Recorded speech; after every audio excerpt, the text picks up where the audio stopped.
Sometimes fate doesn't arrive with fireworks or grand gestures. Sometimes it sneaks in on an ordinary morning, hiding in the most ridiculous of places. For Maya Torres, that morning began like any other at the tiny bakery where she worked. Sticky counters, impatient customers, and the sweet scent of cinnamon rolls clinging to the air. She had no idea that within the next few minutes, her life would change forever. All it took was a sudden scream, a flash of fur darting across the floor, and her instinctive leap into the arms of a complete stranger. What Maya didn't know was that this stranger was Damian Blackwood, one of the most powerful CEOs in the country, disguised as just another customer. From that absurd, almost... Chapter 1. The Stranger with the Backpack. The morning air in New Orleans carried the scent of chicory coffee and powdered sugar drifting from every corner cafe. Tourists filled the French Quarter streets, snapping photos of iron-wrought balconies and jazz musicians playing on the corners. But inside a modest little bakery tucked between an antique shop and a souvenir store, chaos was already brewing. Maya Torres, 25 years old and perpetually late, tied her apron with one hand and smoothed her long dark hair with the other as she rushed behind the counter. Finally, her co-worker Jolene muttered, dusting flour from her hands. "You're late again, Chica. Mr. Bertrand nearly had a stroke." "I'm sorry," Maya whispered, flashing her best apologetic smile. "The bus broke down again. I had to run the last 6 blocks." The truth was, buses didn't break down every morning. Sometimes Maya simply lingered too long in bed, staring at the ceiling of the tiny apartment she shared with her best friend, wondering how life had gotten so small. Working at Bertrand's bakery wasn't her dream. It wasn't even close. But it paid the bills, barely, and that was more than many could say. The bell above the door jingled as a group of tourists entered, and Maya hurried to the register with her practiced smile. She repeated the same phrases 100 times a day. "Welcome in. What can I get for you? Would you like that warmed up? Have a sweet day." It was all routine, predictable, safe, until it wasn't. The disaster arrived on 4 tiny legs. At first, Maya thought she imagined the squeak, the faint scratching sound near the counter. But then she saw it, a small gray blur darting across the tiled floor, tail whipping like a whipcord. Her blood froze. "Oh my God! A rat!" Before anyone could react, she screamed, a full-throated, panicked shriek that made everyone in the bakery turn. Customers gasped. Some lifted their feet onto chairs. Jolene dropped a tray of croissants. And Maya? She did the only thing her body could think to do. She jumped, straight into the lap of a stranger sitting by the window. The man had been quietly sipping his coffee, a battered black backpack at his feet, a paperback novel in one hand. The next thing he knew, a waitress had flung herself onto him as if he were a lifeboat in stormy seas. His chair tipped back dangerously before he steadied it with surprising strength. I'm sorry," Maya stammered, clinging to his shoulders like a terrified child. It ran under the table. Did you see it?" The stranger blinked once, his dark eyes calm, almost amused. "A rat?" "Yes, huge, with teeth like knives." Around them, chaos reigned. One woman climbed onto her chair. A man swore loudly about health codes. Jolene flailed a broom like a sword. But the stranger simply set his book aside, adjusted his grip on Maya so she wouldn't tumble to the floor, and looked at the offending rodent now scurrying near the pastry case. "It's not that big," he said evenly, "but it certainly knows how to cause a scene." "Scene!" Maya nearly shrieked again. "It's attacking the muffins!" The man stood, gently setting Maya down on her feet, though she clutched his sleeve. He picked up a folded newspaper from the counter, crouched, and smack! One precise motion, and the bakery was silent. The rat lay still. The stranger straightened, brushing imaginary dust from his hands. "There! Threat neutralized," he said with a faint smile. The bakery erupted in applause. A child clapped as if the man were a superhero. Maya pressed both hands to her chest, heart pounding. You just saved the city," she blurted, cheeks flaming. He arched an eyebrow. "The city? That might be an exaggeration." "Not to me," Maya whispered, though she wasn't sure if he heard. For the first time, she really looked at him. The stranger was tall, broad-shouldered beneath a plain gray t-shirt. His hair was dark, slightly messy, as though he'd run his hands through it too many times. His jawline was sharp, his eyes an unsettling shade of gray, like storm clouds over the Gulf. He didn't look like a tourist. He didn't look like anyone who belonged in this run-down bakery at all. And yet, here he was, sipping coffee and killing rats, like it was the most natural thing in the world. Maya fumbled for words. I'm so sorry. I never do this. Jumping into strangers' laps, I mean. That's not my thing." His lips curved. "Good to know. So, I'm the lucky one today?" Maya flushed scarlet. Jolene snorted from behind the counter, clearly enjoying the spectacle. I have a phobia, okay? They're disgusting. Their tails are like—" She shuddered, dramatically. He tilted his head, studying her. "You're still shaking." "That's because it almost touched me." "Or maybe," he said softly, "it's because you're still holding on to my arm." Maya realized with horror that she was clutching his bicep like it was a life preserver. She yanked her hand back, mumbling apologies until words blurred together. The stranger chuckled under his breath. "It's fine, really." Then, just as suddenly as he had appeared in her life, he finished his coffee, dropped a few bills on the table, and slung the black backpack over one shoulder. "Wait," Maya blurted. "What's your name?" He paused at the door, glanced back with that storm-gray gaze, and smiled. "Alex," he said simply, and walked out into the sunlight. Maya stood frozen, staring after him as the bell jingled above the door. "Girl!" Jolene hissed, rushing over. "Do you realize what just happened? You leapt into the lap of the hottest man I've ever seen, and he didn't even flinch." "It was an accident," Maya whispered, mortified. "Because of the rat." "Please. That was straight out of a Netflix rom-com. If this doesn't turn into something, I'll eat a whole tray of beignets." Maya rolled her eyes, but her cheeks burned. She told herself she would never see him again. He was just a stranger, just another face in the city. But that night, lying in her tiny bedroom staring at the cracked ceiling, she couldn't stop replaying the way he'd looked at her. Calm, amused, as if she were the most fascinating chaos he'd ever encountered.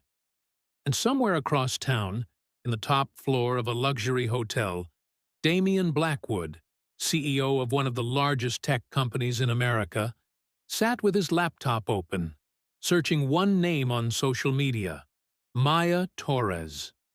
The next morning, Maya arrived early, 15 whole minutes, a personal record. She scrubbed the pastry case until her reflection looked back at her, bright-eyed and determined. No rats, no screaming, no disasters. "Torres!" barked Mr. Bertrand. emerging from the office with a fistful of invoices and a storm cloud for a brow.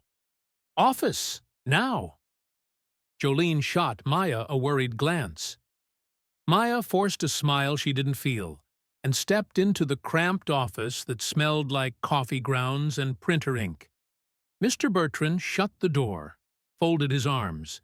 "We got 3 calls last night, 2 Yelp reviews, 1 email, all about a hysterical waitress who leapt onto a patron like a stage act." Maya swallowed. "Sir, there was a rat." "We're a bakery in the quarter," he said flatly. "There are rats.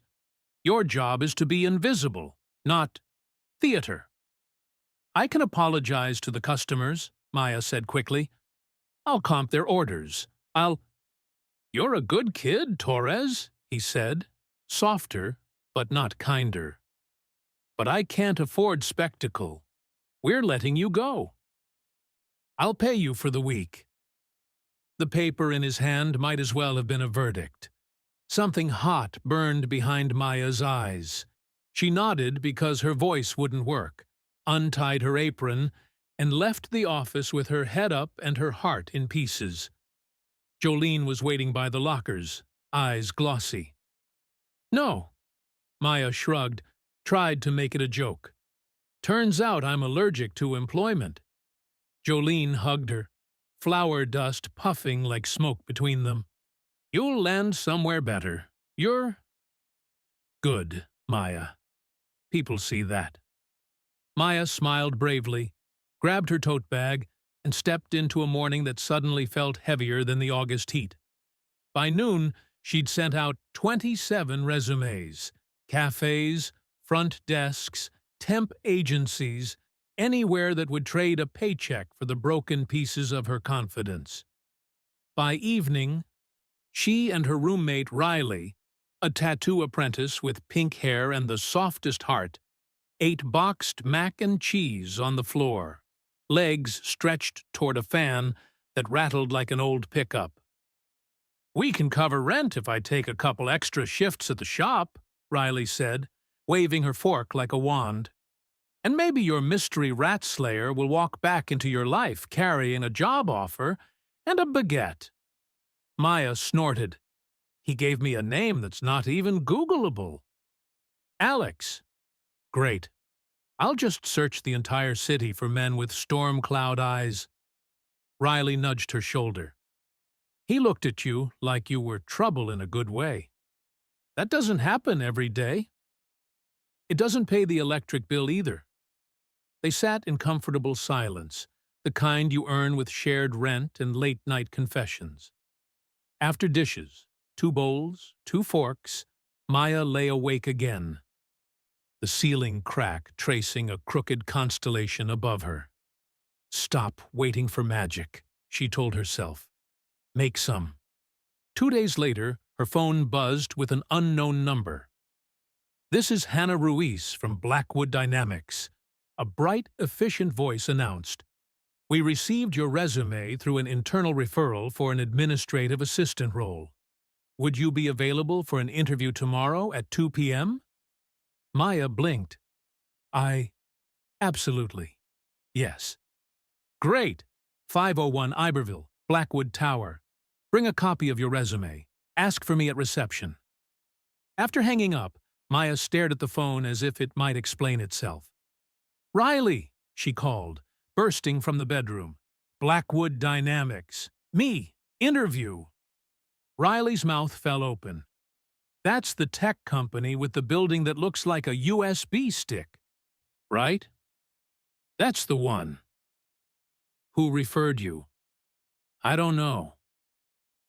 But somewhere in the back of her mind, a pair of gray eyes flickered like a secret. She pressed her only blazer, mended the inside seam with 3 careful stitches, and polished the scuffs from her flats until they pretended to be new. On the bus ride in, New Orleans hummed past in murals and morning-after glitter. Maya pressed her palm to her stomach, told the butterflies to behave. Blackwood Tower rose clean and blue like a shard of sky. The lobby was marble and glass, sunlight pooling in generous squares on the floor. People moved with purpose. Maya moved with a visitor's awe. "Welcome to Blackwood," the receptionist said with practiced warmth. "You must be Ms. Torres. Ms. Ruiz will be right down." Hannah appeared 10 seconds later with a firm handshake and a smile that said she did 300 of these a week, and still meant every one. "Come on up. We'll talk in marketing." "Marketing," Maya repeated, trying not to sound too excited. "I love storytelling. And people." "Perfect," Hannah said, tapping the elevator button. "That's half the job." The 15th floor was a hive, whiteboards crowded with ideas, screens flashing campaign mock-ups, a long table littered with sticky notes like confetti after a parade. Hannah gave a quick tour: kitchenette, conference rooms, a row of desks with sleek monitors, and slid Maya into a glass-walled interview room that still smelled like new carpet. They talked work history, the bakery, why she'd left her tiny agency in Orlando before moving to New Orleans. They talked corralling chaos and calming angry customers, and how to write an email that sounded like a person, not a robot. "You've got presence," Hannah said finally, pen hovering, "and grit. The team can teach tools. They can't teach that. One last question. If you could fix one thing about how most companies talk to people, what would you fix?" Maya didn't overthink it. "I'd make them honest. People can smell a lie faster than a gas leak." Hannah's smile sharpened. "I agree." 20 minutes later, as Maya drifted past the kitchenette, she realized her hands were shaking. She needed water. As she reached for a paper cup, the cupboard door stuck. She tugged. It jerked open, and a stack of plates skated forward. Oh no. A strong arm shot past her shoulder and caught the plates with smooth, impossible timing. "Careful there," a familiar voice murmured, low and amused. Maya turned. The world tilted. Alex, the stranger from the bakery, stood inches away, sleeves pushed to his elbows, a Blackwood ID badge clipped to his belt. He held the plates easily in one hand and a cardboard box against his hip with the other, like balance was something he'd invented. "You," she said, then immediately regretted how breathless it sounded. "You work here?" He glanced at his badge as if surprised to find it there. "On and off, logistics. I move stuff from where it shouldn't be to where someone wants it." "That's a very poetic way to say box guy." "Titles are overrated." Maya laughed, nervous, delighted, something in between. "I thank you for saving the dishes. And the city. Again." "Two heroic acts," he said, deadpan. "We may be out of danger for the week." She noticed the backpack on the floor, the same battered black one. He looked exactly as he had in the bakery, and yet somehow different, like the fluorescent lights didn't touch him. Around them, colleagues came and went. The machine hummed. Somewhere a printer insisted on existing. The moment shrank and bloomed. "What are you doing here?" she asked, then corrected herself. "I mean, obviously working here, but—" He tipped his head toward the hall. "I heard rumor of a woman who could clear a room with a scream and still make everyone clap afterward. Had to see if it was true." Maya groaned, covering her face. "Please tell me that story didn't make it to corporate." "Depends how good your interviewer is at gossip," he said. "How'd it go?" "I don't know. I think I talked too fast, and then too honest. Those are my two favorite speeds." She lowered her hand, and he was smiling at her in that infuriatingly calm way that made her feel steadier than she had any right to be. "I might?" she said carefully. Owe you a coffee. For the rat and the plates. I don't drink coffee, he said solemnly. He let the pause sit just long enough for her face to fall, then added, Kidding. I practically live on it. She wilted with a laugh. Okay, box guy. If they actually hire me, I'll buy you one. If they don't, I'll still buy you one. But we'll have to split it. His eyes warmed. Deal. Hannah reappeared in the doorway, professional as a headline. Maya, quick stop by HR before you go. Maya dipped her chin to Alex, who lifted the plates in a little salute. Try not to fight any small wildlife on your way out, he said.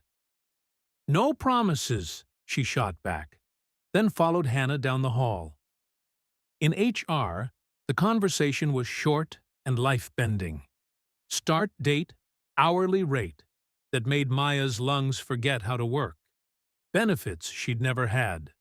The words probationary period balanced by, We're excited about you. She signed forms with a pen that felt too nice for her hand. Back in the elevator, she pressed both palms to her cheeks to fix the smile there, as if it might slip off. When the doors slid open to the lobby, she stepped into sunlight like a person stepping onto a new planet. On the sidewalk, she texted Riley, I got it. 3 dots. Then, scream level? Like rat in bakery level, but internal. Riley, proud of you, Torres. Universe owes you a baguette. Maya tucked her phone away and almost bumped into a man in an impeccable... Chapter 2. The Box Carrier. The first Monday of her new life began with rain. New Orleans' rain was never gentle. It fell in heavy sheets that blurred the street lights and turned gutters into rivers. Maya Torres clutched her umbrella like a broken shield as she hurried toward Blackwood Tower, her pressed blazer already damp, her nerves jangling louder than the thunder. Inside the gleaming lobby, everyone looked like they belonged. Men in crisp suits tapped at phones. Women in pencil skirts strode across the marble floor like it was a runway. Maya paused just long enough to wipe rain from her cheeks and whisper to herself, You earned this. You're not an imposter. Not today. The receptionist gave her a practiced smile. Welcome back, Ms. Torres. 15th floor. Ms. Ruiz is expecting you. Maya exhaled in relief. She wasn't a trespasser. She was an employee. The 15th floor smelled faintly of coffee and ambition. Posters of sleek advertising campaigns lined the walls. Laughter spilled from one corner where designers clustered around a screen. Hannah Ruiz waved her over. First day jitters? Does it show? Maya whispered. Only in your grip. Hannah nodded toward Maya's death hold on her tote bag. Relax. You'll be fine. We'll start with orientation. Then I'll introduce you to the team. Maya followed her through the maze of desks, nodding at strangers who seemed impossibly professional. She couldn't help thinking of Bertrand's bakery, where everything smelled of butter and stress. This was another world. Her workstation was modest. A clean desk, dual monitors, a new chair that actually swiveled. Maya set her bag down carefully, like it might offend the surface. Settle in, Hannah said. I'll grab the HR packet, coffee machines in the lounge, and avoid the chai latte pods. They taste like perfume. Noted. The moment Hannah disappeared, Maya leaned back in the chair and let herself smile. This was real. For once, luck hadn't just knocked. It had barged in, pulled her by the hand, and dragged her to the 15th floor. She wandered into the break room for coffee and nearly collided with him. Whoa! A steady hand caught her elbow before the scalding liquid spilled. Careful. Dangerous weapon. Maya's heart did its embarrassing skip. "Alex, box carrier, remember?" he said lightly. He wore the same plain T-shirt, ID badge swinging from his belt, as if he'd walked in from the bakery scene only yesterday. A cardboard carton rested on his hip, labeled confidential documents. "Do you always carry boxes around here?" she asked, trying to sound casual. "Pretty much. Keeps me humble. And employed." She laughed before she could stop herself. "Well, if you ever need help, I'm a pro at balancing trays of muffins. I'll keep that in mind." His smile lingered a beat longer than casual. For a ridiculous second, Maya thought about asking him to lunch right then. But Hannah's voice carried down the hall, and reality returned. "Duty calls," Maya said. "Don't let them scare you," Alex replied. "Most of the lions here are vegetarians." She grinned, and he walked away with his box, leaving her with a coffee that suddenly tasted better. By noon, Maya had survived her first team meeting, learned the internal filing system, and impressed Hannah by suggesting a streamlined way to organize client requests. She was still buzzing with nervous energy when she stepped into the hall, and nearly crashed into Alex again. This time he was carrying 2 boxes stacked high. "Is it just me?" Maya teased. "Or is the company secretly powered by cardboard?" "Classified," he deadpanned, wobbling slightly under the weight. Impulsively, Maya steadied the top box. "Here, let me—" "Careful," he said quickly, as if the papers inside were grenades. But he let her balance the stack as they walked together. "Where are we delivering these top-secret pastries?" He chuckled. "Upstairs. But the elevator hates me. Keeps stalling. Maybe it's a sign you need a different job. Or a different elevator." They reached the service lift, dimmer and quieter than the main one. As the doors closed, the humming silence wrapped around them. Maya shifted the box. Aware of his nearness, of how absurdly steady he was compared to her buzzing nerves. "So," she ventured, "what do you really do here? Because I don't buy that your whole career is cardboard logistics." His gray eyes flicked toward her. For a moment, something unspoken hovered, like he might reveal a secret. Then he shrugged. "Let's just say I'm around, helping where I can." "That's vague." "Vague is underrated." The elevator dinged, ending the moment. He carried the boxes out with ease, leaving Maya with the odd feeling that she'd just touched the edge of something much bigger than she understood. That evening, she texted Riley from the bus. "Met box guy again. Carries more cardboard than Amazon. Still charming." Riley's reply, "Girl, if he turns out to be a spy, I want royalties for guessing first." Maya laughed to herself. If only Riley knew how strange the truth really was. High above the 15th floor, on the 30th, Damian Blackwood removed the ID badge from his belt and set it beside the polished nameplate on his desk. CEO. The view stretched across the Mississippi, but his thoughts were anchored to one person, Maya Torres. He'd told Marcus, his assistant, to arrange a desk and supplies so he could spend time near her without arousing suspicion. Ridiculous, perhaps. Dangerous, certainly. But worth it. He wanted to know her without the weight of his title, without the walls money always built. Around him, people saw a CEO, a billionaire, a name.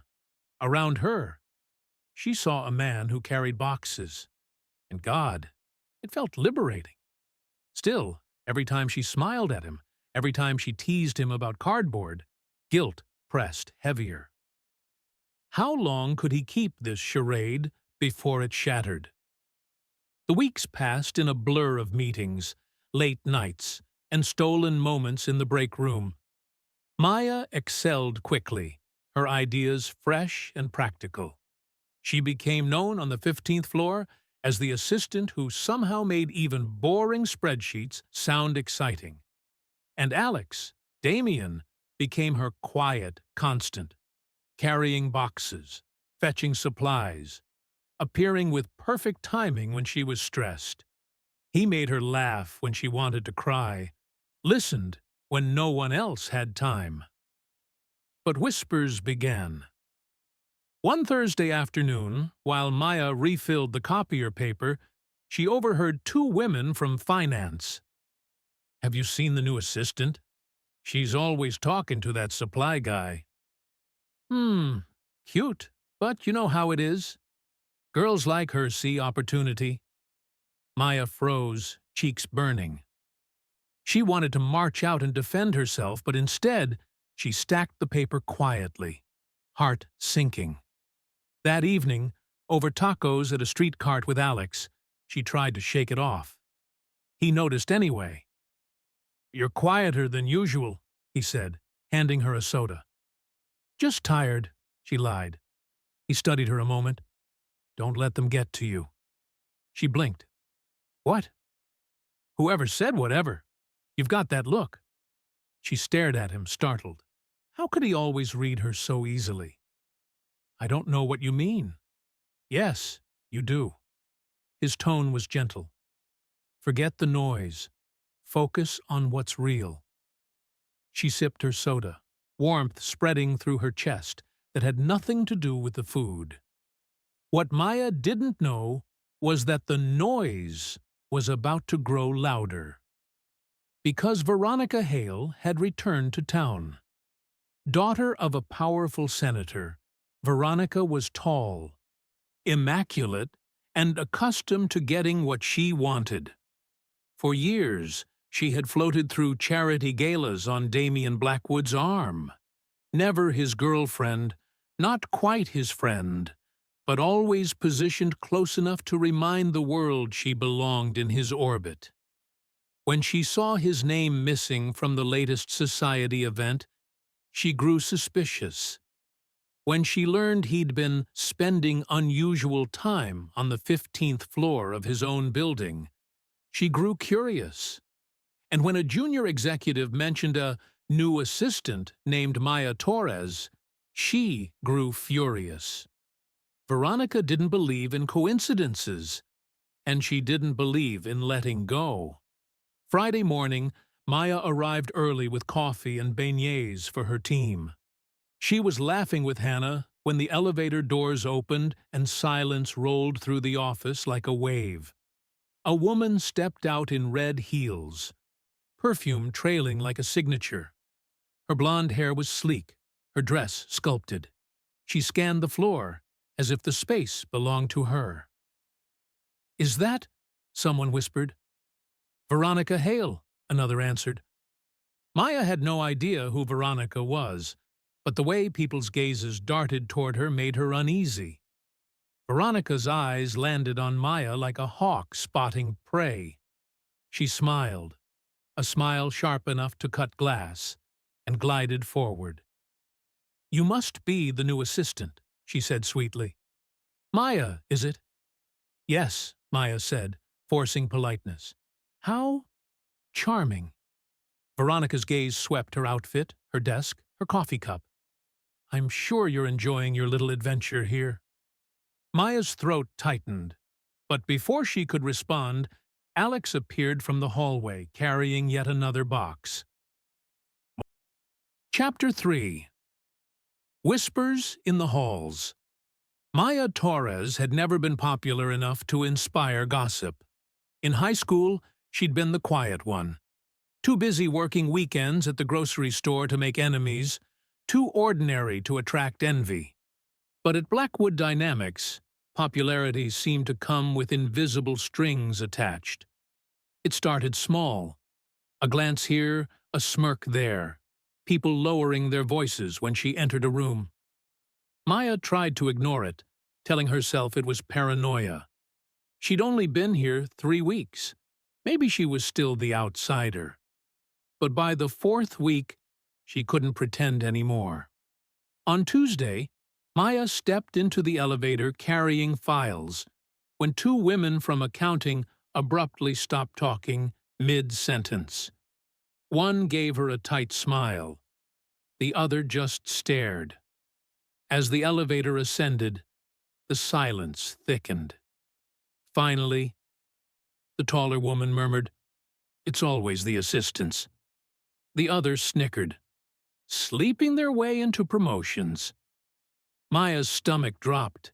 She almost turned to demand an explanation. But the doors opened and they swept out, heels clicking like punctuation marks.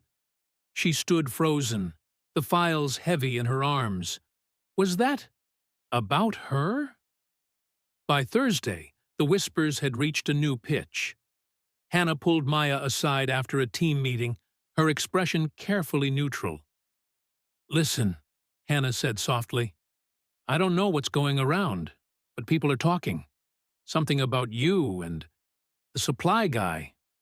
"Alex?" Maya asked, heat rushing to her face. Hannah's lips tightened. "Yes, just be careful. Offices are like high schools with better coffee machines. Rumors spread fast." Maya wanted to laugh it off, but the knot in her stomach wouldn't budge.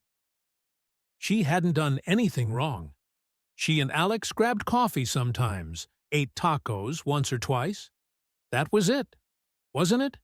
Meanwhile, on the 30th floor, Damian Blackwood, Alex, to Maya, was reading a very different report. "Sir," Marcus said, sliding a folder across the desk, "we traced the source of the rumors. They're being seeded intentionally." Damian skimmed the file. Names, overheard conversations, subtle manipulation. At the center of every thread was one person, Veronica Hale. Damian swore under his breath.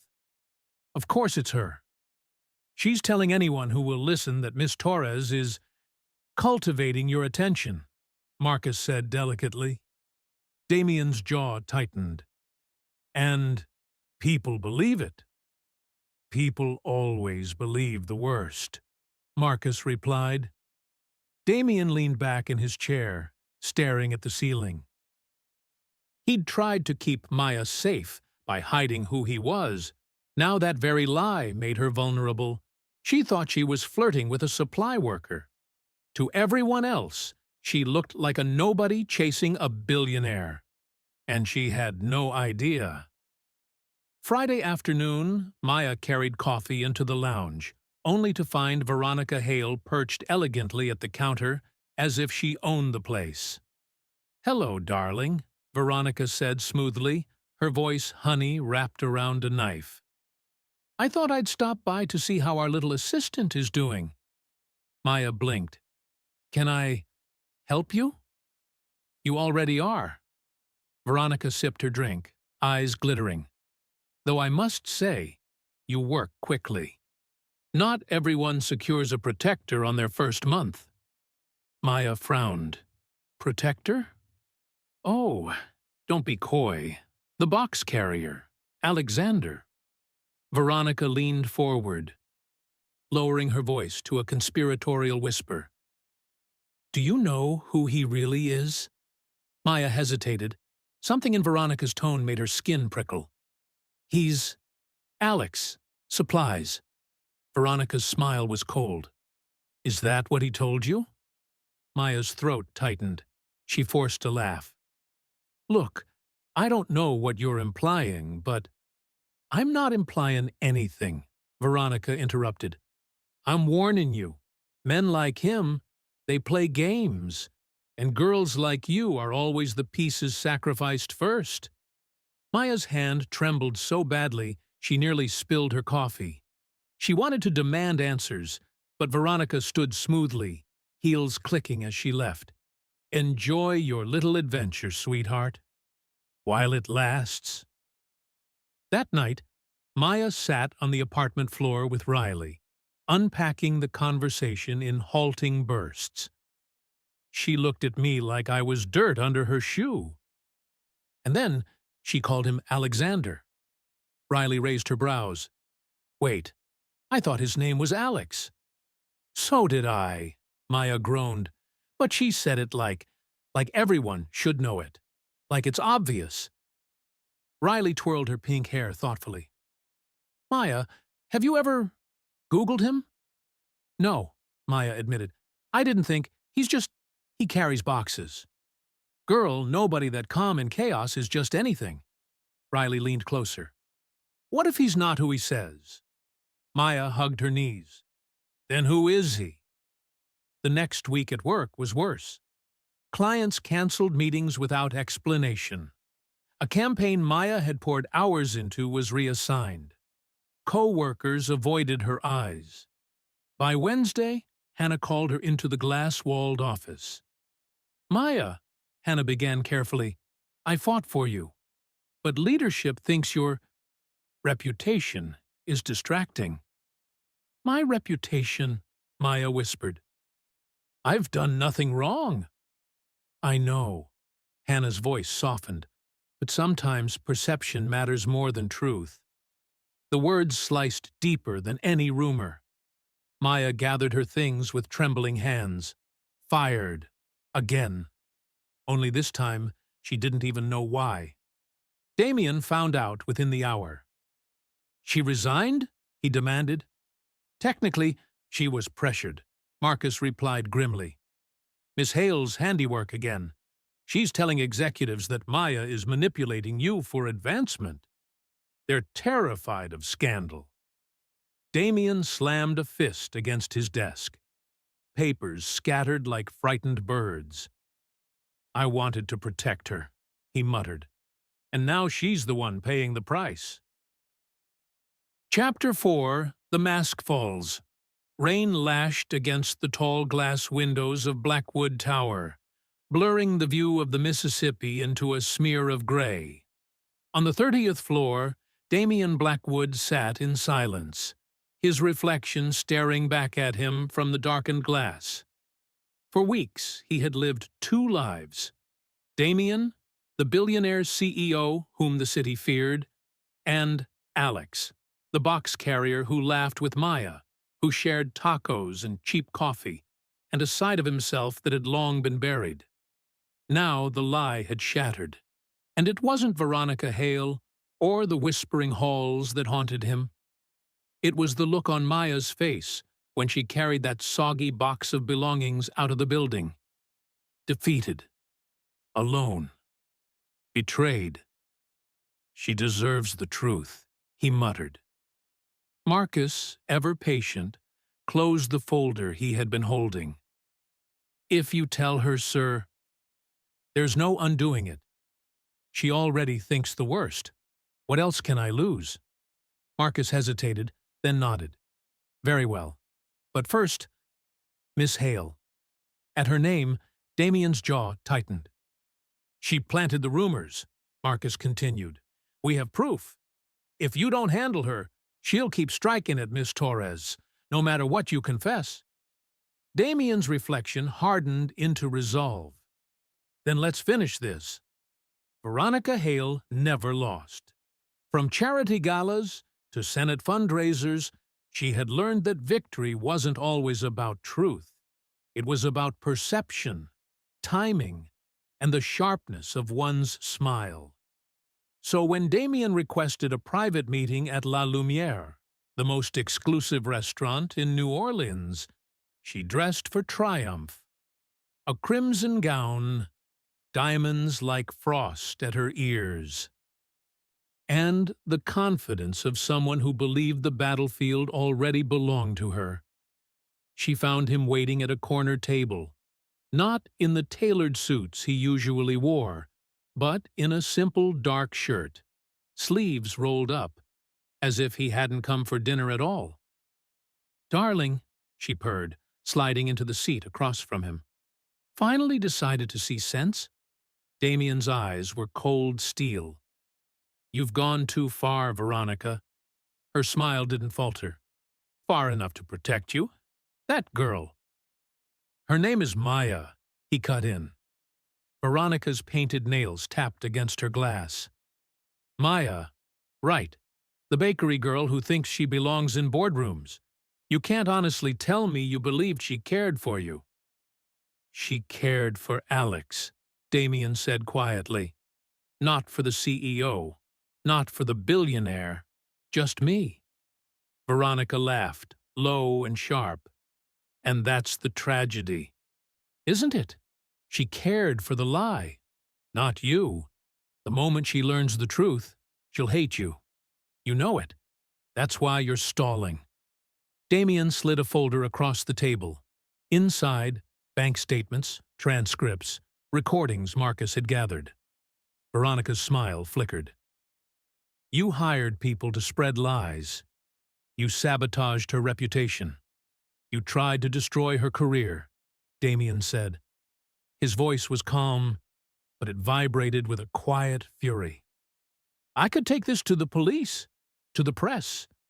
One headline and your father's re-election is dust." For the first time, Veronica's mask cracked. "You wouldn't dare. Try me." Silence stretched between them. Rain hammered the windows. Finally, Veronica leaned back, lips curling into a sneer. "You've changed, Damien. Once you knew how to play the game. Now you're throwing it away for... what? A waitress with wide eyes?" "No," he said, "for a woman who reminded me I'm human." He stood, leaving the folder on the table. "Stay away from her, or I promise, Veronica, your world will burn faster than mine ever could." And with that, he walked out, leaving her staring at the evidence of her own undoing. Maya unemployment had a taste. Bitter coffee gone cold. Instant noodles 3 nights in a row. The sting of rejection emails piling into her inbox. Riley tried to cheer her up. Karaoke nights, takeout splurges they couldn't afford. But Maya's smile never quite reached her eyes. Everywhere she went, whispers seemed to follow. Gold digger. Manipulative. Climbing. On Sunday afternoon, she sat at the tiny kitchen table drafting yet another resume when a knock rattled the door. Riley peeked through the peephole. Maya." "It's him." Maya's stomach dropped. She didn't have to ask who. Damien, no, Alex, or whoever he was, stood in the hall, rain dampening his hair, his dark shirt clinging to broad shoulders. He looked less like a CEO and more like a man who hadn't slept in days. "Maya," he said when she opened the door halfway, "please, 5 minutes. That's all I ask."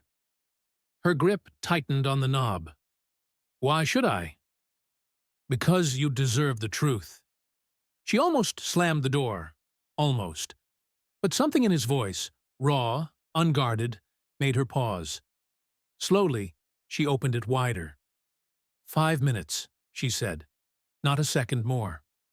He stepped inside, dripping rain onto the floor, and for the first time since she'd met him, he didn't try to smile. "My name isn't Alex," he began. "It's Damien Blackwood, CEO of Blackwood Dynamics." The words hit like a thunderclap. Maya stared, breathless. She had heard the name. Who in New Orleans hadn't? The billionaire, the tech empire, the youngest CEO in the state's history. And all this time, he had been carrying boxes and eating tacos beside her. "You lied," she whispered. "Yes." "From the very beginning." "Yes," his voice cracked, "because I wanted, needed you to see me, not the name, not the money." Maya laughed bitterly. "So you deceived me. That's better?" "No," he admitted. "It was selfish, cowardly. But every moment I spent with you was real. Every laugh, every late-night coffee, every time you teased me about cardboard. That was me, Maya, not the CEO. Just me." Her hands trembled at her sides. "And what about the rumors? The firing? Was that you, too?" His jaw tightened. "Veronica. She orchestrated all of it." "I have proof." "Of course you do." Maya shook her head, stepping back. You expect me to believe you now? After months of lies? I don't expect anything. I can't let you keep thinking you were wrong. You were attacked, not because of who you are, but because of who I am. And I am so, so sorry. Silence stretched, filled only by the patter of rain. Finally, Maya whispered, I don't know what's true anymore. He took a step closer, then stopped, as if afraid she'd vanish. Then let me prove it. Give me a chance to earn back your trust. No disguises. No lies. Her eyes burned. I need time. Damien nodded slowly, pain flickering across his face. Take all the time you need. I'll wait. No matter how long. He turned to leave, pausing at the door. For what it's worth, meeting you was the first honest thing that's happened to me in years. And then he was gone, leaving the apartment heavy with silence and the scent of rain. Veronica's last play. Veronica Hale did not go quietly. The following week, tabloids blared headlines, Billionaire CEO secret romance with employee. Photos of Damien and Maya laughing near a food truck splashed across glossy pages, courtesy of a photographer Veronica had hired weeks earlier. Maya's phone exploded with messages. Friends from college, old co-workers, even her mother. Riley waved a copy of the Daily Gazette like a flag. They're dragging you, she said grimly. Calling you a gold digger, a manipulator. Again. Maya's stomach twisted. She wanted to scream, to crawl into bed and never get out. But then her eyes caught the byline. Exclusive source. Veronica Hale. The fury that rose in her chest surprised even her. This isn't about me, she whispered. It's about destroying him. And for the first time, she wondered if maybe, just maybe, Damien had been telling the truth. The Gala Blackwood Dynamics annual charity gala glittered like a crown jewel of the city. Politicians, executives, celebrities, all gathered under chandeliers to sip champagne and make promises. Veronica Hale made her entrance in silver silk, her smile wide, her victory close enough to taste. Tonight, she would own the narrative. Until the room went silent. Damien Blackwood had arrived. He strode across the marble floor, not with the cold detachment of a CEO, but with fire in his eyes. Cameras flashed. Reporters surged forward. And at his side, hesitant but resolute, walked Maya Torres. The whispers erupted instantly. Gold digger, scandal, betrayal. But Damien raised a hand, and the room fell quiet. Ladies and gentlemen, he said, voice ringing with authority. I've spent years building this company.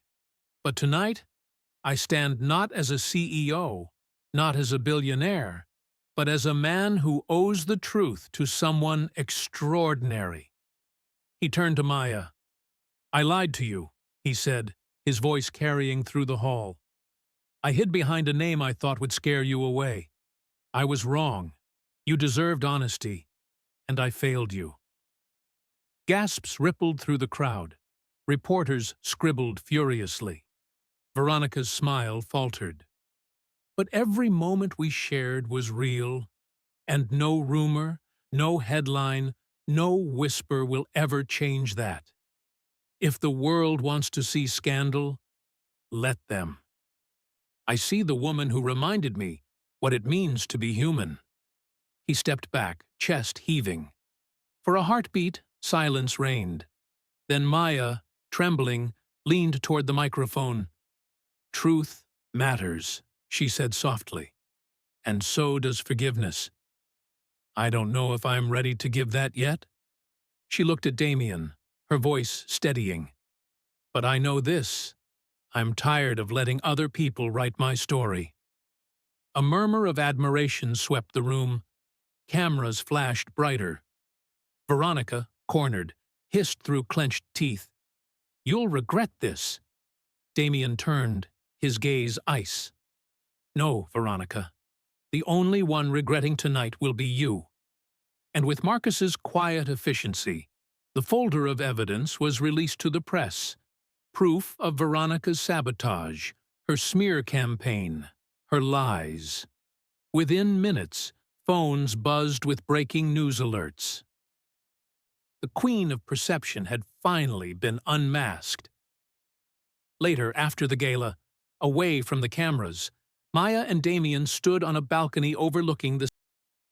Chapter 5. Terms and Conditions. The morning after the gala, the city woke up with confetti in its teeth. Headlines argued with each other on sidewalk newsstands. 1,000 versions of the same night tried to win the loudest microphone. Maya's phone vibrated off the kitchen table twice before she picked it up. Riley was already awake, cross-legged on the counter, nursing coffee strong enough to wake a statue. "You're on 3 blogs," Riley said, holding up her own screen. "One calls you a mysterious muse. One calls you a homewrecker even though nobody was home to begin with. One has a slideshow of your shoes." Maya stared at their chipped mugs. "I liked those shoes," she said. "They didn't give me blisters." Riley hopped down.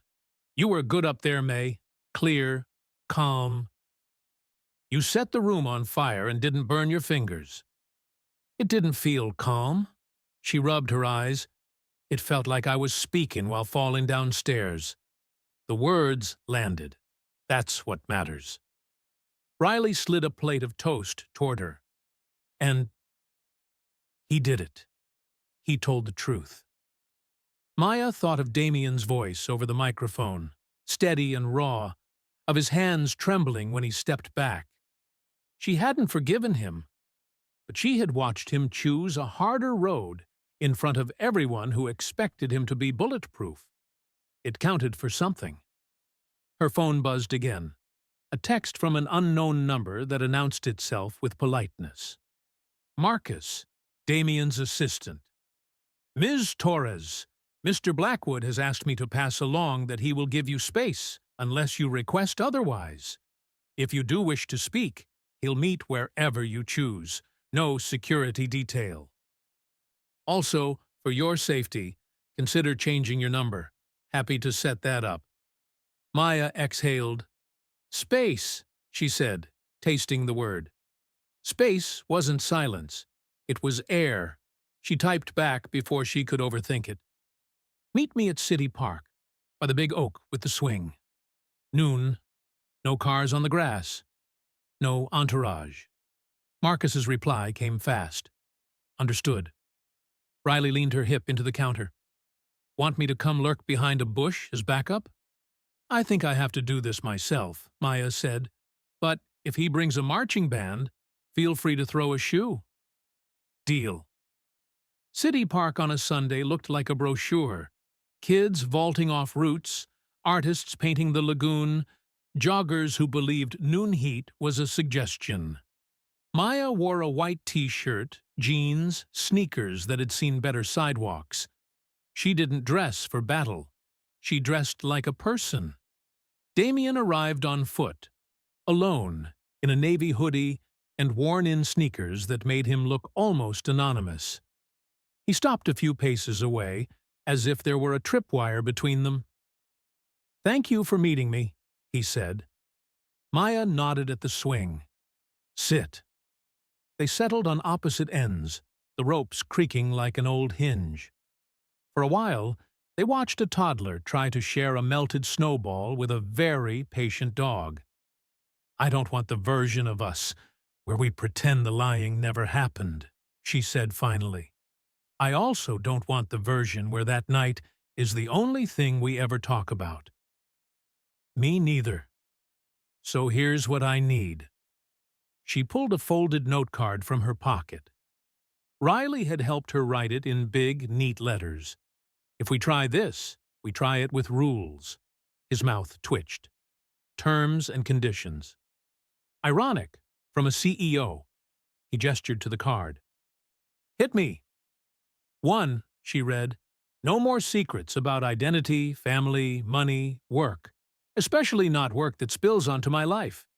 If you think something might affect me, I hear it from you, first, not from a headline. Done. 2, no gifts I didn't agree to first. No anonymous referrals. No mysterious friends recommending me, unless I said I want that. I need to be sure I didn't earn something because someone whispered my name in the right ear. He winced. She caught it and didn't let him off the hook. 3, she continued. We talk. Once a week, minimum, we sit down and ask each other the uncomfortable questions before they turn into monsters. If it helps, we make an actual list. An honesty meeting, he said softly. I can do lists. 4, if one of us messes up, we say cardboard. She looked up. It's stupid. But it's ours. Cardboard, he repeated, like a vow. I'll never hear that word the same way again. She folded the card and slid it back into her pocket. That's all I've got, for now. He swallowed. I have one to add. She nodded. If you ever decide you don't want any of this, he said, steady, you can walk away. No pressure, no persuasion. I won't try to buy back what I broke. Maya studied him. He looked nothing like a man who could set stock prices with an eyebrow. He looked like a man waiting for verdict. Okay, she said. We try. Relief crossed his face so clearly that it loosened something in her chest. He didn't reach for her. He didn't push. He just sat there, breathing, as if air had been scarce lately. Snowball? He said after a moment, nodding toward the stand. Only if you get blue raspberry and admit it stains your tongue. I deny nothing. He stood, then paused. Can I walk beside you? Beside, she said. Not in front. He grinned. Beside. They returned with 2 paper cups bright as traffic cones. He stuck out his tongue, blue already. She laughed despite herself, and for a few minutes they ate sugar in the shade, 2 people who had decided to try again with training wheels. When they finished, he pulled a pen from his hoodie and, on the back of the napkin, wrote terms and conditions, then added their 4 rules in quick, slanted handwriting. He signed his name, carefully, the whole honest thing. Damian Blackwood. He slid the pen over. Maya signed Maya Torres and drew a tiny box next to it. For the cardboard, she said. For the cardboard, he echoed. They didn't kiss. They didn't need to. The napkin felt like a more radical intimacy than most people ever risked. The next weeks didn't smooth themselves out. They took work, the unglamorous kind. They chose small, ordinary dates where lies couldn't hide. Groceries on a Tuesday, splitting a plate of red beans and rice at a neighborhood joint that didn't know his face. Volunteering an evening at a food pantry where his name meant nothing, and his ability to carry crates meant everything. Maya told him stories she'd guarded for years.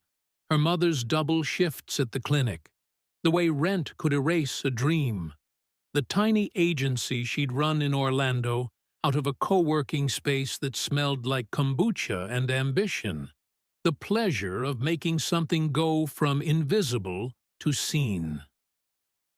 Damian told her things he'd told almost no one. How he started coding under a dining room table because it felt safe there, how the first investor meeting felt like stage fright and victory mixed into something addictive, how success rearranged the furniture of his friendships until nothing fit where it had been, how the quiet after a gala could sound like emptiness if you weren't careful. He took her to the 30th floor one late afternoon when most people had gone home. He didn't sweep his hand and say, "All this." He opened a door and said, "This is where I sign things, and sometimes hide from the noise." He showed her the whiteboard, where he sketched ideas when he couldn't sleep, the drawer where he kept a half-used roll of duct tape because problems were sometimes literal, the tiny plant on the windowsill that refused to die despite his neglect. "This is the part nobody photographs," he said. "I like it better," she admitted. He introduced her to Marcus with a straightforward, "Marcus, this is Maya," and left the titles in the hallway. Marcus shook her hand with a warmth that said he'd been rooting for them in quiet ways. They didn't post pictures. They didn't announce anything. But the city announced them anyway. Photos surfaced from a distance. Damien in a hoodie buying tomatoes at the farmer's market. Maya laughing at something he said out of frame. Comment sections became classrooms full of strangers who thought they knew the syllabus. Some were kind. Some were knives. At a grocery store in mid-city, a paparazzo backed into a pyramid of apples while trying to get a clear shot. And the resulting avalanche rolled toward a kid in a stroller. Damien caught the cart with the quick reflex of a man who'd been carrying boxes a long time. Maya, breathless, scooped apples back into place, while the mother, mortified, thanked them both. "Do you always save the city in produce aisles?" Maya said when they reached the parking lot. "Only the small cities," he said. A beat. "Are you okay?" "I hate being someone's content," she said. "But I'm fine." That night, she got a text from Hannah. "I owe you an apology. The office can be cruel. We were wrong. If you ever want freelance work, I know clients who care more about results than rumors." Maya stared at the message until the words stopped blurring. "Thank you," she typed back. "I might take you up on that." She did. Within days, a local boxing gym hired her to redesign their membership drive. A thrift store in Gentilly asked for help turning donations into stories. Maya's calendar filled with meetings at plastic tables and back offices that smelled like dust and hope. She found herself busy in the way that felt like building. Damien didn't hover. He didn't show up with contracts. He asked if she wanted an introduction to a cafe owner in Bywater. When she said, "Not yet," he nodded and didn't press. When she did say, "Okay now," he made the call, and then left the room during the meeting so she didn't feel shadowed. They had their first honesty meeting on a Thursday evening at a tiny po' boy spot that used the back half of a church bulletin as placemats.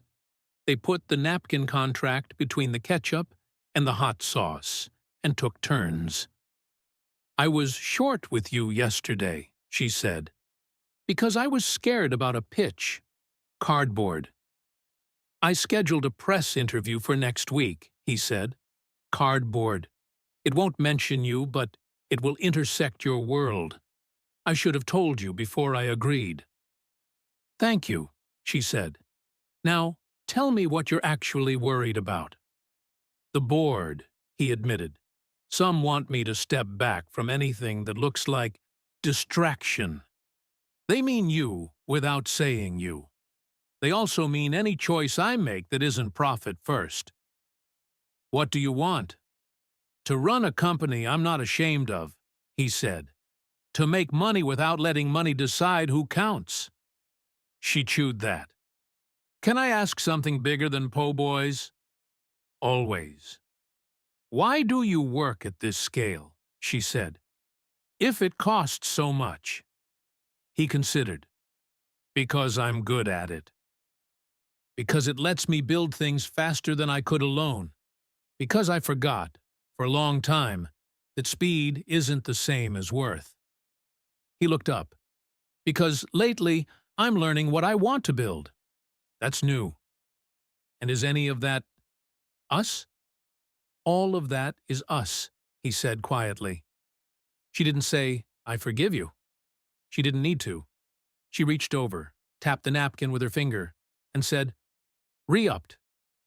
They laughed, a little relieved, a little rattled by how much two people could fit into a sheet of paper. It wasn't all tidy. The second week of trying, Maya found a folder on her porch with 3 warm leads for clients and a note that said, You deserve this. A friend. The handwriting might as well have been a confession. She carried the folder to their Saturday coffee and set it on the table between them like a detonator. Did you do this? She asked. Damien didn't try a soft lie. Yes. Her jaw clenched. Why? Because I know people who could use you, he said. Because watching you wait for the phone to ring felt like watching lightning choose the wrong tree. Her voice came out too loud. I asked for no gifts. I asked for no anonymous referrals. You promised. He flinched. The people at the next table pretended not to listen.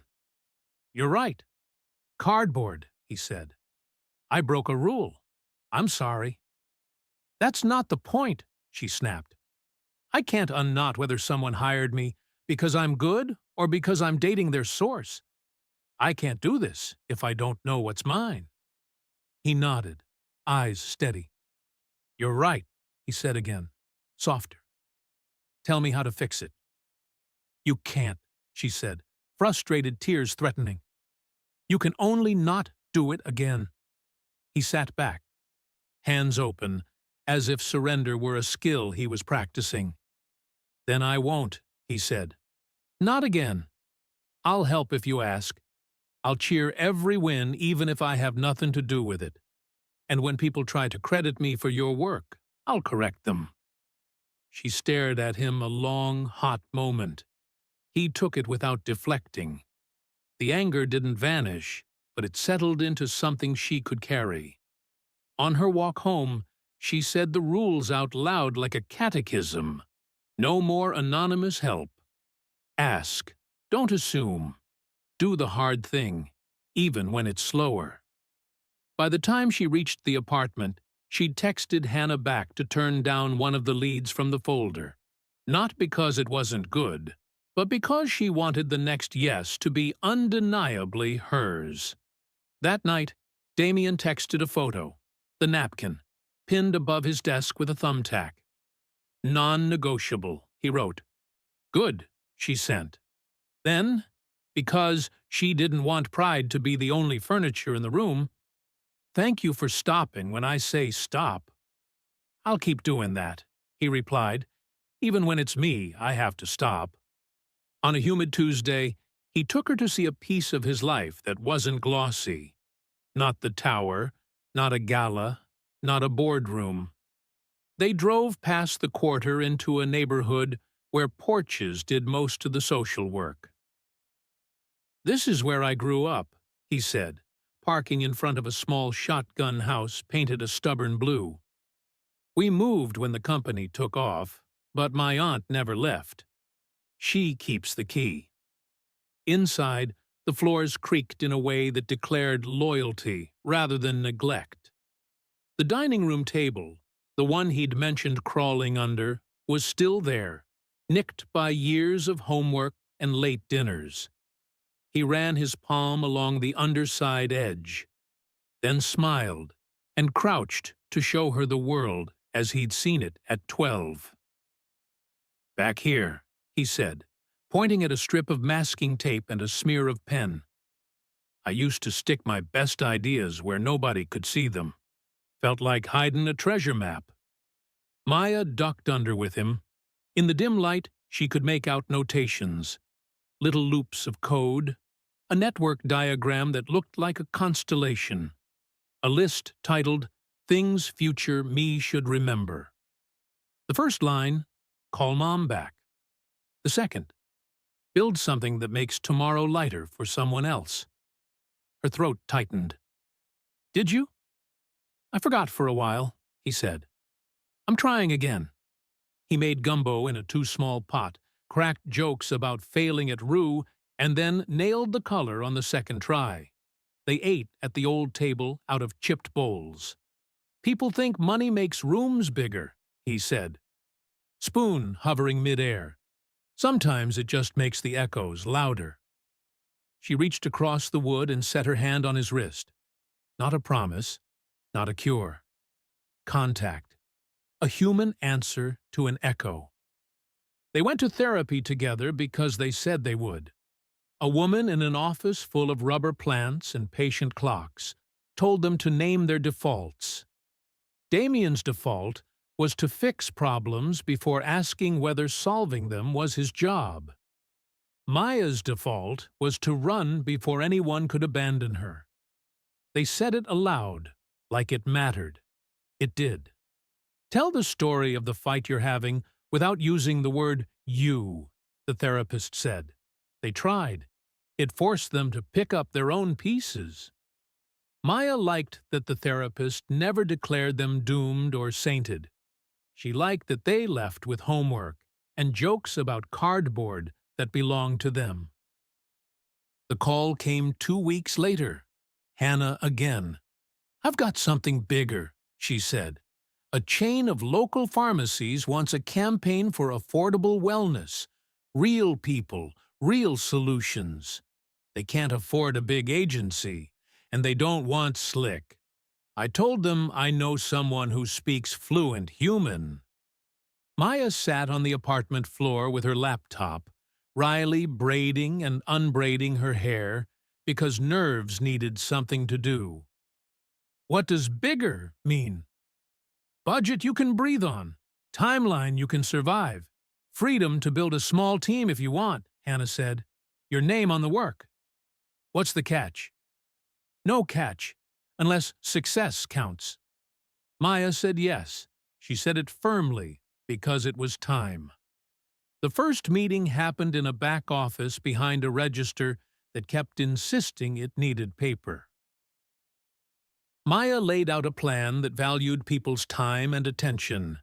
Free blood pressure screenings on Saturdays, a punch card for kids' vitamins, a partnership with a local gym that offered a discount for seniors. She cut every sentence of marketing that sounded like it wanted to be admired. They loved it. She walked out with a signed contract and a strange, buoyant ache between her ribs that meant pride. She built a team the size of a living room. Miguel, a social media kid Hannah had mentioned who could turn a neighborhood story into 1,000 little fires. Carla, a detail wizard who could schedule 12 moving parts without breaking a sweat. And Mr. Andre, a retired photographer who'd shot jazz clubs for 40 years and understood faces better than any glossy ad ever would. They used rented lights and borrowed clipboards. They built on weekends because people's lives happened then. The first Saturday, a line formed outside one of the pharmacies before the doors opened. A grandmother in a yellow dress told the camera how she stretched her pills to make them last. A teenager translated for his father and then asked if college essays counted as health, because stress was real. A nurse teared up while showing someone how to check their blood sugar. Maya didn't cry until a little boy tugged her sleeve and said, "Can my grandma be on the poster? She's the bravest." "Absolutely," Maya said, voice cracking. "She can be on all the posters." By Monday, the pharmacy's weekend revenue had doubled. By Friday, 2 other small chains called Hannah asking for Maya's number. She slept 6 hours in 2 days and woke up smiling anyway. She didn't text Damien every update. She told him the ones that felt like turning pages. He showed up on Sunday with a portable fan and a cooler full of ice for the team, set them down, and then left without making it a performance. "You're learning," she told him later. He touched his heart. Pinned to the wall.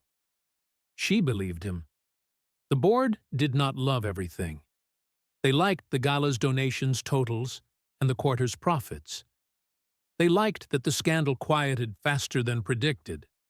They did not like that their CEO was spending time at free clinics and small business workshops. Optics, one said. Mission drift, said another. Damien pushed back in a set of meetings that left him hoarse. If we can build tech that helps hedge funds trade faster, he told them, we can build tools that help corner pharmacies keep the lights on. It doesn't have to be a loss leader. It can be a model. Your girlfriend shouldn't set corporate strategy, someone said. He stared the phrase into ash. My values do. He didn't tell Maya the ugliest quotes. He told her the truth she could use. The board wants a business plan, he said. Not a speech. Can you help me prove the math? She raised an eyebrow. Are you asking for consulting?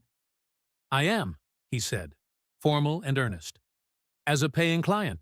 Scope, timeline, deliverables. Put it in writing. She couldn't help smiling. He did. She delivered a lean proposal that tied goodwill to retention rates and mapped the emotional logic of loyalty onto a spreadsheet. She drew a line from Someone Remember. Chapter 6. The Best Scare of My Life. The day of the gala might have been the night truth burst into flame. But months later, the city buzzed with a different rumor. This one wasn't whispered in boardrooms or typed in tabloids. It started in kitchens, in corner stores, in little businesses that had once been invisible, until a girl named Maya Torres told their stories. Now her name had become its own story. Her company, Luna & Coburn Marketing, she'd rebranded with Riley's design genius, was no longer just one woman at a kitchen table. She had a team, clients who trusted her, and a lease on an office with windows wide enough to drink in the whole skyline. She was still frugal, still wore the same sneakers, but she walked with a steadiness she hadn't known before, and she was in love again. Not blindly, not recklessly, but with the awareness of someone who'd chosen the terms herself. Damien kept his word. No more anonymous gifts, no more silent manipulations. When he wanted to help, he asked first. Sometimes she said yes, sometimes she said no. He respected both. The board at Blackwood Dynamics grumbled, but the pilot programs Maya had helped design worked. Community pharmacies retained more customers. Employee turnover dropped. The numbers told a story even cynics couldn't ignore. More important than the numbers, Damien was lighter, less of a fortress, more of a man. Still, neither of them pretended the past didn't ache. On bad nights, Maya still woke with the sour taste of betrayal. On bad days, Damien still fought the reflex to fix everything before asking whether it was his to fix. That was why they kept their napkin contract pinned in both their homes. A reminder that love was an agreement, renewed daily, not a fairy tale written once. It was on one of those ordinary days that Damien asked her the most extraordinary question. They had gone to their favorite Italian restaurant, the cheap one with mismatched chairs and paper menus stained by years of sauce. Halfway through dinner, he dropped his fork twice, spilled water once, and rearranged his napkin as if it were a blueprint. Maya arched an eyebrow. Are you trying to fold origami or avoid telling me something? He laughed nervously, then blurted, I want the kind of life with you where we argue about who forgot to buy milk, where we fight over which movie to watch on Sundays. I don't want perfect. I want permanent. Maya Torres. And right there, with marinara stains on the tablecloth and a waiter humming along to the jukebox, he knelt on the tile floor and asked, "Will you marry me?" The ring wasn't flashy. A thin band, a single stone. Simple, honest, deliberate. Maya's eyes filled, and she laughed through tears. "You're asking me in the middle of spaghetti night?" He grinned, voice breaking. "It's the most perfect thing I could imagine."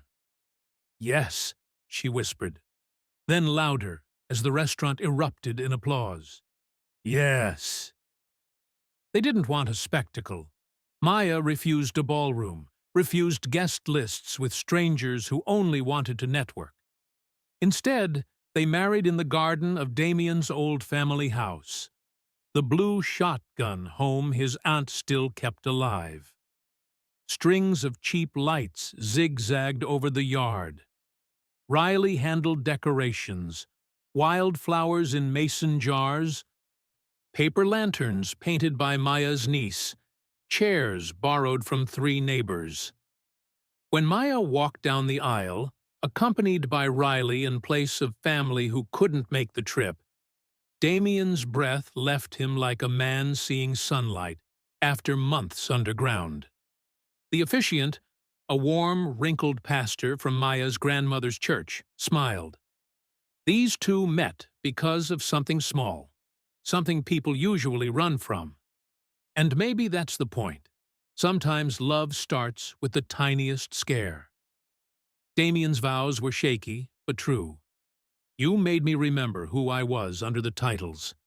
I promised to be Alex, the man who carries boxes, not just Damien, the man who carries companies. I promise no more masks, no more lies, only honesty, even when it's hard." Maya's vows made him cry. "You taught me that second chances exist, but they have to be earned. I promise to keep choosing us every day, with cardboard when we need it and kindness when cardboard isn't enough."